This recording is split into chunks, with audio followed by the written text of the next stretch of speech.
Kok bisa hilang recordnya saya tadi? Saya pada pencet resume jadi pencet stop apa ya? Aduh capek-capek ngomong. Ya udahlah, diingat-ingat aja omong saya tadi. Saya perasaan pencet resume. Kalau resume harusnya lanjut recording, kenapa jadi stop? Nggak jadi kan. Ya, ya. Oke. Ini kita harus mencatat ayat-ayat jurnal ini dulu sebelum kita melakukan penggabungan laporan keuangan ya. Nah, nanti setelah kita bikin ayat jurnal ini, kira-kira nanti saldo RKPPKD sama saldo RKSKPD-nya sama atau tidak. Nah, kalau sama, berarti bisa dieliminasi. Sementara yang akun-akun yang lain nanti tinggal digabungkan saja, ya. Untuk akun yang sama akan bisa digabungkan, ya. Oke, sekarang coba ayat jurnal yang huruf A. Ya, tadi sudah sampai Mas ini. Sekarang Mbak Larissa udah ada belum Mbak Larissa?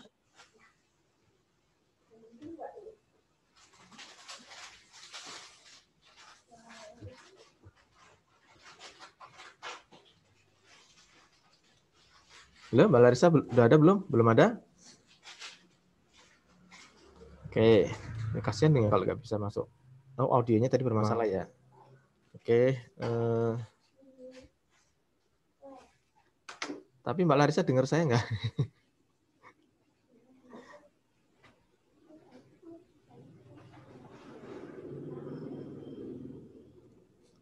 Oke, kalau nggak ini Mbak Grazia. Iya, Pak. Gimana Mbak, ayat jurnal yang huruf A ini gimana? Pak.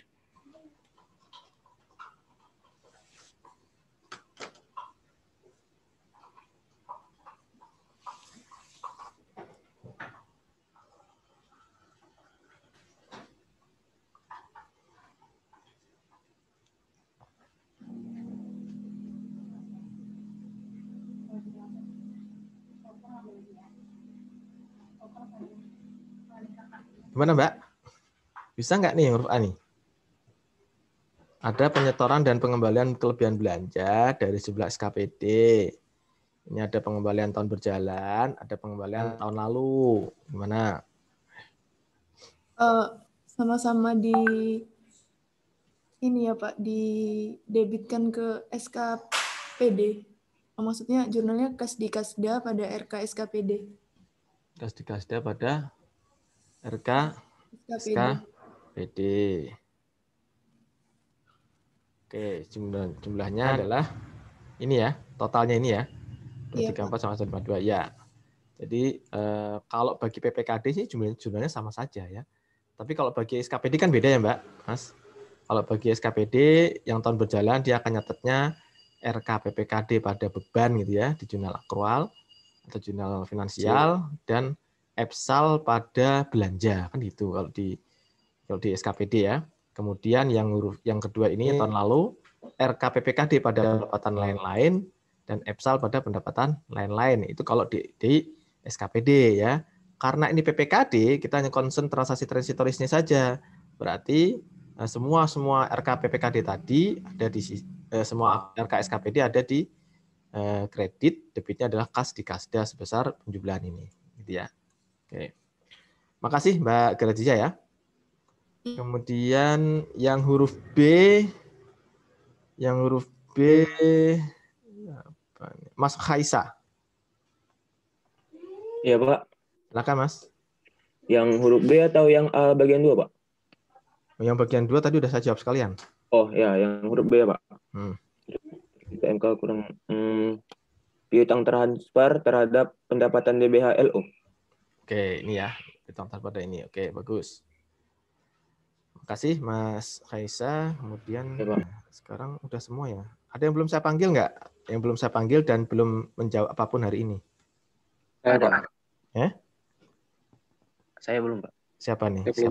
Siapa? Husnul Fikri Pak. Oh, iya mohon maaf. Mas Husnul. Monggo Mas. Mas Husnul Fikri. Yang C Pak ya? Ya. Yang C itu kas di kasda terhadap pendapatan penghasilan pengeluaran KBYD. Ntar dulu, ini dulu Mas. Coba. Ini kan ada dua nih ya. Mengumumkan perolehan laba. Ya. dan dia punya kepemilikan 90%. Jadi pakai metode apa nih? Kalau saya ngitungnya tuh Pak, kan yang 760 juta itu kan dibagi dulu 20%, dikali dulu 20% Pak ya. Baru kan 20% itu kan nanti dikali lagi dengan 90% untuk kepemilikan yang di BUMD itu Pak. Katanya nih, dia nyatetnya pakai metode apa? Kan investasi nih. Ekuitas Pak. Nah, itu ekuitas kan. Ini kan ada 2 transaksi nih ya Mas ya. Mengumumkan perolehan laba dan bagian dividen ya. Kan 2 transaksi yang berbeda nih. Iya Pak. Oke. Nah, ketika ada pengumuman laba dari si investi, dari BUMD-nya, kira-kira bagi Pemdanya nyatetnya gimana?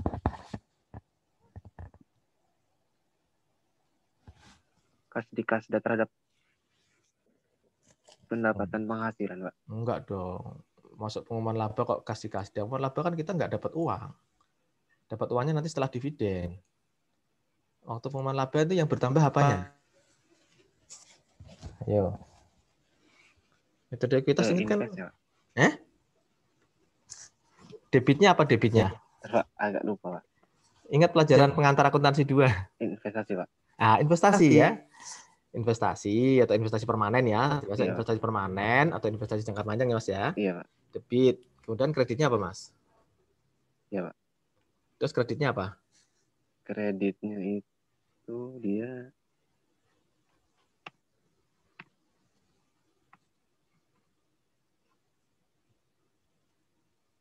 investasi jangka panjang. Masuk kredit juga investasi jangka panjang kan debitnya investasi jangka panjang. Kreditnya apa? Ya pendapatan itu, pendapatan investasi ya. Atau pendapatan apa namanya? Pendapatan apa? Daerah yang dipisahkan, misalkan itu atau hasil pengelolaan kekayaan daerah yang dipisahkan, Pak. Nah, gitu. Nilainya sebesar berapa? Nilainya sebesar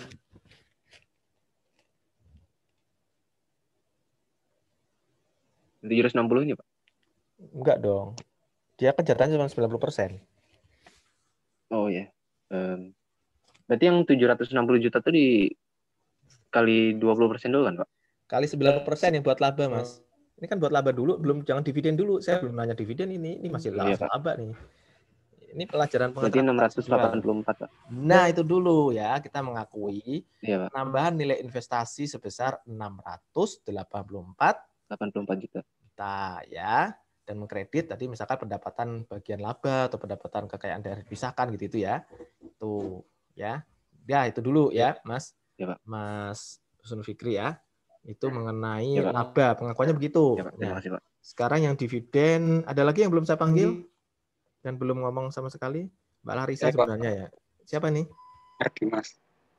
Sardimas Bang belum ngomong. Jadi terputus, Pak. Oh iya ya. Ya, silakan Mas Sardimas. Yang terakhir pendapatan bunga enggak, yang dividen rekening. Belum.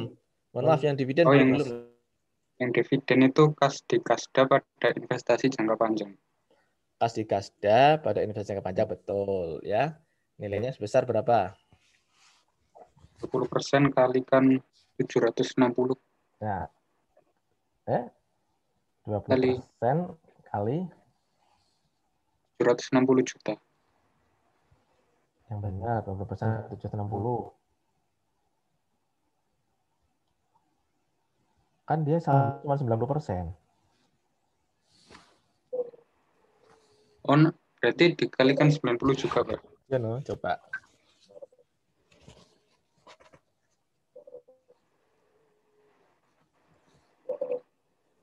Oh, 90% kalikan 760, Pak.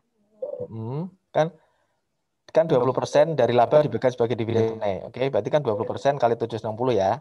Nah, itu dibagi ke seluruh pemegang saham. Oke. Tapi saham dia kan nggak 100%, Mas. Saham dia kan 90%. Jadi harus Anda kalikan lagi dengan 90% gitu loh. Oh iya, Pak. Jadi berapa, Mas?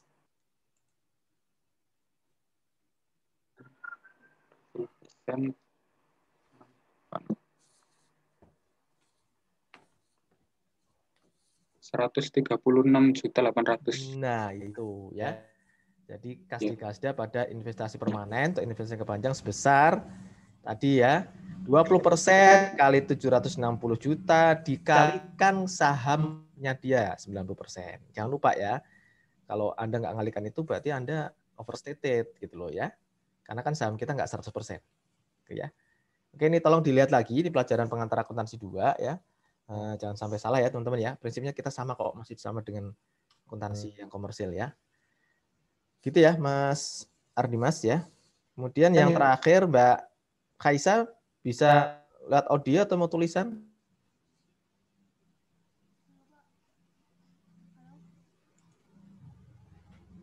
Mbak Kaisa, Mbak Larisa deh Mbak Kaisa, maaf tadi kan Mas Kaisa ya. sorry. Mbak Larisa sudah bisa terdengar belum audionya? Kalau belum dijawab di chat aja deh, yang huruf D jawabannya apa Mbak?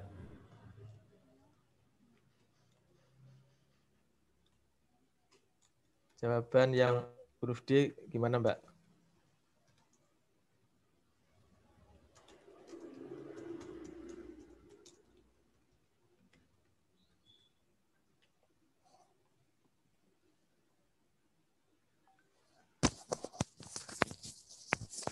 Silakan ditulis di chat ya, Mbak Larisa.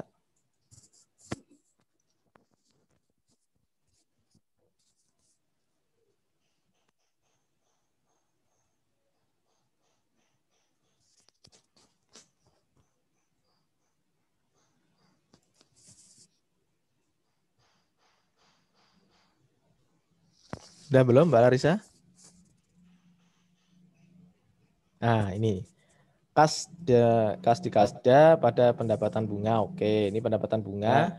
Biasanya langsung kita masukkan ke line PAD. Bisa. Nggak apa-apa. Kalau Anda tulis pendapatan bunga juga nggak apa-apa. Karena dia memang termasuk kelompok di line PAD. Ya, betul ya. Oke, setelah kita transaksi ini, sekarang Anda coba hitung deh. RK SKPD ini sekarang jumlahnya berapa, Mas? Mbak.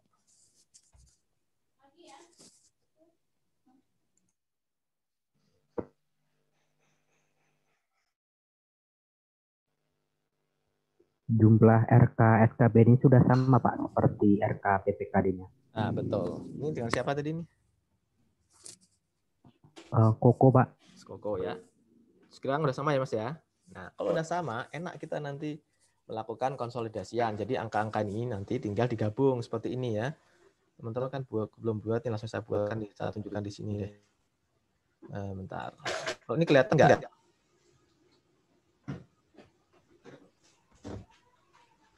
Kelihatan kunci jawabannya Mas, Mbak? Terlihat Pak. Lihat ya. Nah, ini kan tadi jurnal ini jurnal akrual semua ya. Tuh kan. Ya, kan dikalikan 90%-nya ya, jangan lupa nih ya. Oke, ini kan jadi neracanya begini, tapi ini harusnya dari sini dulu Mas, kertas kerja konsolidasi kan ini dulu ya. Kas di kasda kan hanya ada di PPKD, otomatis masuk ke konsolidasian kan itu ya. Kemudian kas di bendara penerimaan, kas di bendara pengeluaran, piutang pajak daerah, piutang distribusi kebetulan semuanya ada di gabungan SKPD sehingga langsung tinggal berpindah saja ke RK konsolidasian. Piutang transfer ada di PPKD saja gitu ya. Kan kita lihat kan semuanya kan berbeda nih ya. Paling yang sama ini misalkan utang PFK ya. Oh, utang PFK di PPKD ada, di SKPD juga ada, berarti dijumlahkan ya. Kemudian ekuitas awal tahun PPKD aja, SKPD ada, tinggal dijumlahkan kan gitu ya. Nah, kemudian line-line PAD yang sah PPKD ada, SKPD ada, dijumlahkan. Tapi yang nggak ada tinggal di transfer saja gitu ya. Nah, ini Anda lihat di sini RK SKPD-nya 1878 sekian, RK PPKD-nya 1878 sekian, sama kan? Ini kan nanti saling mengeliminasi gitu loh. Sehingga nanti ajudan eliminasinya adalah mendebit RK PPKD dan mengkredit RK SKPD sebesar angka ini. Itu angka ajudan eliminasinya ya. Sehingga angka-angka inilah nanti yang akan muncul di gabungan neraca saldo konsolidasian ya. Nah, kalau udah ini angkanya ketemu, tinggal Anda pisah-pisah menurut laporannya tadi ya. Ini ada laporan operasionalnya di sini, kemudian FP-nya di sini, baru nanti neracanya di sini. Itu caranya sebenarnya sangat simpel gitu ya Mas. Nah, nanti ini saya share ke teman-teman ya. Jawaban ini buat Anda belajar ya di rumah. Kalau ingin sih, tapi kalau nggak pengen nggak apa-apa. Pengen Pak. Oh pengen. Mau Pak. Oke. Ada pertanyaan nggak teman-teman? Mudah ya. Ini lumayan bobotnya, kemarin itu bobotnya 40 poin ya. Kalau ini bisa, ini gampang. Nah, sebenarnya ketelitian aja untuk menjumlah-jumlah angka ini ya.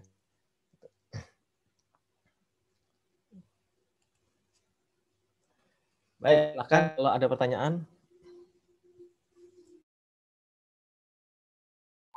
Izin memastikan Pak, Ya, silakan Mas Wendy.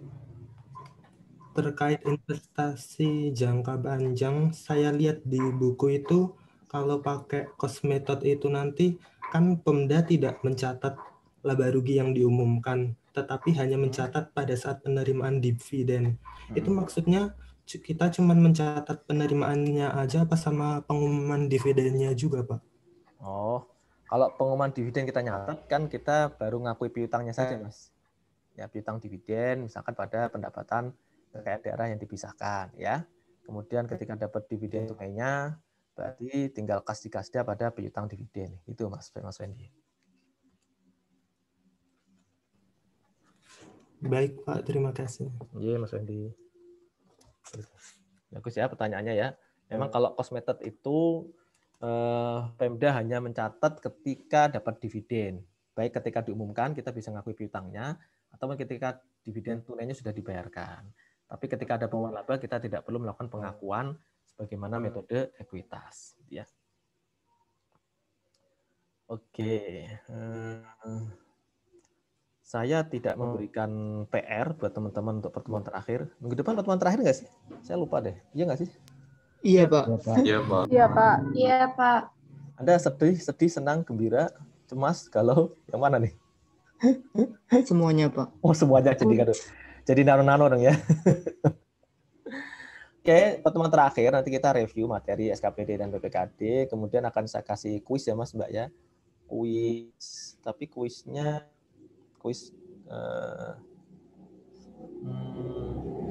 ya ada soal pilihan gandanya, ada ininya ya. Tapi saya kayaknya fokusnya ke transaksi PPKD karena kalau yang SKPD kan teman-teman sudah pada ini ya, sudah saya kuiskan ya, meskipun kemarin kuisnya kayaknya kurang bagus ya. Atau mau soalnya gabungan ya SKPD PPKD. Banyak kan? Ya, karena kemarin sudah SKPD, ya nanti kuisnya kuis PPKD ya. Kuis PPKD. Sementara yang gabungan kan tadi sudah kita bahas di kelas. Nanti saya share jawabannya buat teman-teman pelajari ya. Dan itu kemungkinan juga ada soal pilihan gandanya. Nah, ini kalau soal pilihan gandanya akan coba saya gabung antara SKPD dan PPKD ya. Coba nanti saya gabung bisa enggak. Kemudian tapi kalau yang siklusnya saya fokus ke PPKD saja ya. Jadi teman-teman belajarnya lebih enak. Ini enggak saya kasih PR nih. Enak kan? Apa mau saya kasih PR? Katanya kan teman-teman oh iya makasih Mas diingatkan portalnya Mas Rudika. Kalau pekan terakhir katanya banyak PR Pak, pekan terakhir ini sekarang pekan terakhir nggak saya kasih PR tuh. Kalau sampai malah minta PR nggak apa-apa juga sih.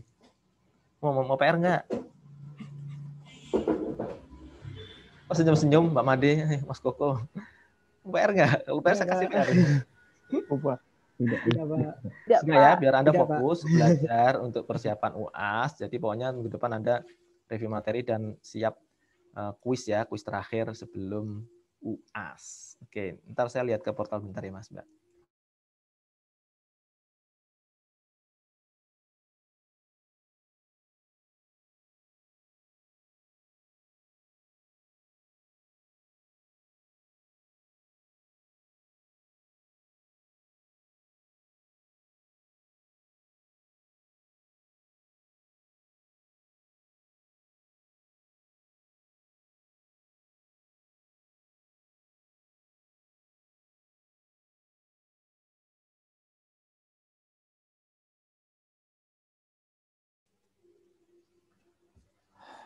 Oke.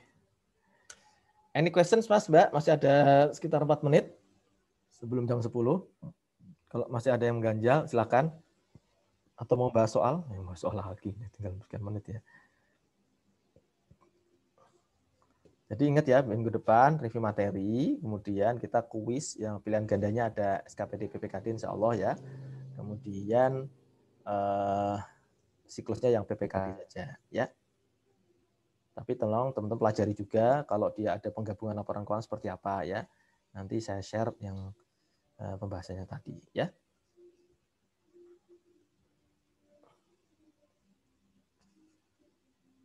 Beneran nih, nggak ada yang nanya.